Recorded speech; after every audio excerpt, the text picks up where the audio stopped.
Spalio 10 diena yra vietos savivaldos diena. Tačiau kas yra savivalda ir ką veikia meras?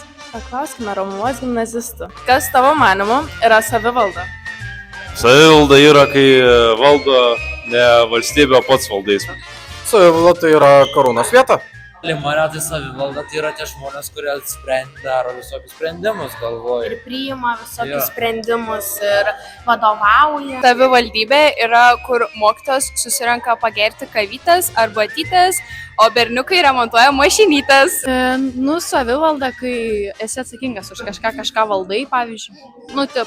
Kai sprendimus priimi pats be kitų nuomonių. Šiaulių savivaldybė yra miesto savivaldybė. Šiauliai yra savivaldybė. Mokesčius mums didina. Tikrai mokesčius vis didėja, elektra. Paprastai kalbant, tai yra teritorija, kur kažkas vyksta. Ir toje teritorijoje yra pietinis ir ten yra Romuvos gimnazija.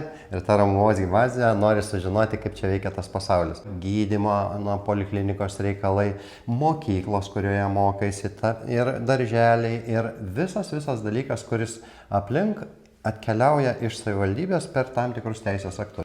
Meras nedirba, padirba, padaro žmonėm geresnės dienos, kas gyvena Šiauliuose. Ir dar vakarais nueina į savo asmeninę sporto salę, pabėgioti ant bėgtakio sudeginti kalorijų.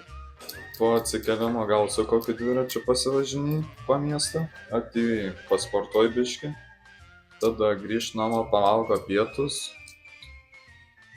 Ką dar? O tai gal dirba?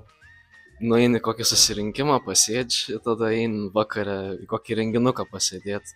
Ant savo kalbą pasako, nes visą laiką jį ant scenos pakviečia, ir taip pasibaigia diena. Tai aš manau, kad jo diena labai yra paprasta, jisai atsipalaiduoja ir būna lafa. Mano diena yra ištisinis galvojimas. Ištisinis galvojimas, eini, galvoji, mastai, nuolat mastai. Galėčiau to dalyko nedaryti, galėčiau nespausti ir savęs, ir savo komandos, bet tada neturėtumėm ir rezultato. Ar turite patarimų mūsų mokyklos savivaldai? Gerai ir. Jo, ir žiūrėkit savęs. Jo. Nemeskit kelio dėl to kelio.